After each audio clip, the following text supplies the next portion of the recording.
The town of Greyfall Ridge existed as if time itself avoided it.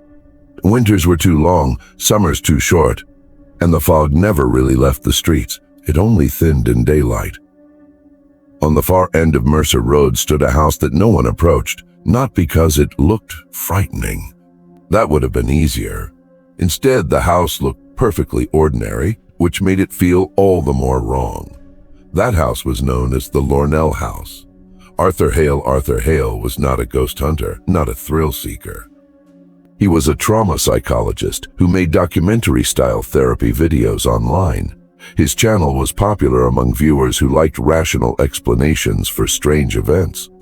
The kind of viewers who enjoyed watching the supernatural get debunked. Meow. So when Claire Bryson, a former art teacher, vanished after claiming the house was remembering her, Arthur saw an opportunity to prove once again. Fear is psychological. Memory distorts. Terror is internal, not external. So he rented the house. Alone. No crew. No backup. Just his camera, his notebook, and his confidence. The moment Arthur stepped inside, he noticed the silence. Not normal silence, not peaceful silence. The absence of silence. It was like stepping into a room where sound didn't exist at all. No wood creaks, no wind, no humming electricity. The house felt like it was listening. The furniture was arranged neatly, almost lovingly. No dust, no decay, as if the house wanted to be lived in. That night, Arthur recorded his first log. Oh, magical trauma distorts perception.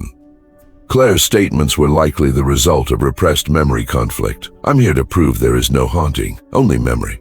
But at 2:14 a.m. he woke up, not to noise, but to movement. The air felt like someone had walked past him moments before he woke.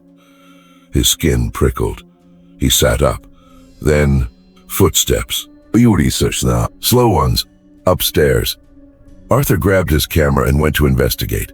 The hallway upstairs was long, but not in a structural way, long in the way nightmares stretch rooms. At the end of the hallway was a mirror built into the wall. No frame, no glass, just a reflection, smooth like water, but solid. And in it, he saw himself, older, gaunt, eyes sunken, like a version of him who had lived here far too long. The reflection whispered, using Arthur's own voice, but tired, "Don't stay here." He blinked. The reflection returned to normal. Hallucination? He wrote in his journal. Sleep disturbance, visual projection, no reason for alarm, but his handwriting shook. At breakfast, Arthur made tea. When he lifted the cup, he froze. There were fingerprints inside the cup, not on the outer surface. Inside. As if someone had held the tea from within the porcelain. A sudden series of knocking sounds echoed beneath him, not on walls, not on the door, under the floorboards, like something was trying to get out. Arthur's breathing accelerated. He forced logic. The mind invents sound to explain anxiety. But the knocks grew faster, more desperate, more alive. He followed them to the basement. There, in the cold, damp dark, he found only a chair, and on the far wall, carvings, dozens, hundreds, vans, words overlapping, nearly carved into the structure of the house itself. Remember what you did, remember what you did, remember what you did. Arthur stumbled backward. This wasn't about Claire. This wasn't about ghosts. This was directed at him. But he had never been here before, right? Right? Arthur slept in short, sharp bursts. At 3:09 a.m., his bedroom light flicked on by itself. Standing in the corner was Claire Bryson, or what looked like her. But her stance was unnatural, her head slightly tilted, her smile too long, as though her face was an ill-fitting mask. Claire did not speak. Her voice simply appeared inside Arthur's mind. "Arthur, you left us here. You forgot." But the house didn't. His heart pounded as fragments of memory cut through him like broken glass. He had been in this house before. As a child, his mother brought him here when she was running from someone. They stayed. They hid. She whispered to him that the house was a safe, but the house had taken her. He remembered her hand slipping from his, her face disappearing into the dark at the top of the stairs, her voice echoing, "Don't forget me." But he did. His therapist helped him forget. He built a career on forgetting. The house had waited for him. And now, it wanted him back.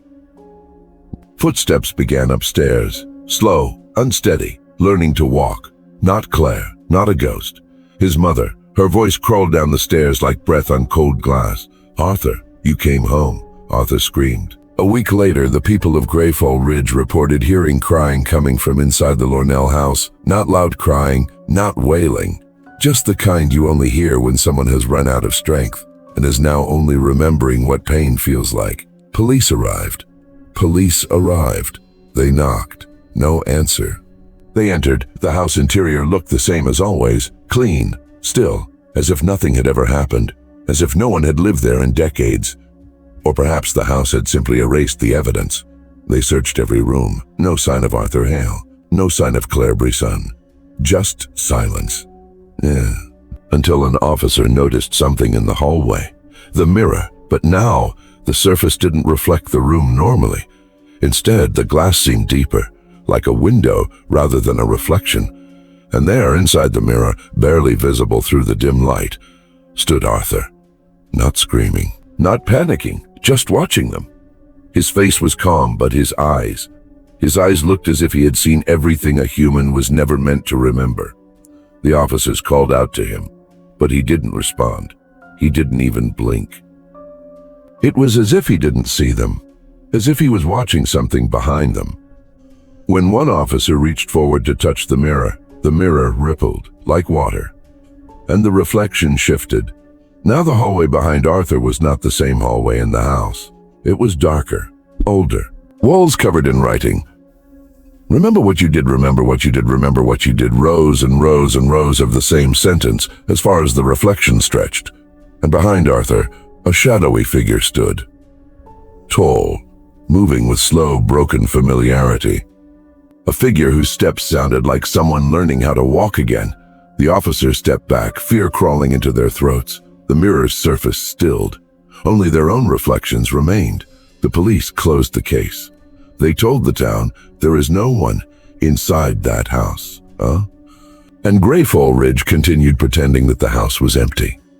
But at night, when the fog settles low, residents say you can stand across the road and see someone in the upstairs window. Sometimes Arthur, sometimes Claire, sometimes someone you don't recognize. Because the house does not haunt people. It waits for the ones who have forgotten something. And when you return, it reminds you. Now then, I have a question for you. If a place held a memory you spent your whole life trying to forget, would you face it or run from it again? Tell me in the comments, what would you do?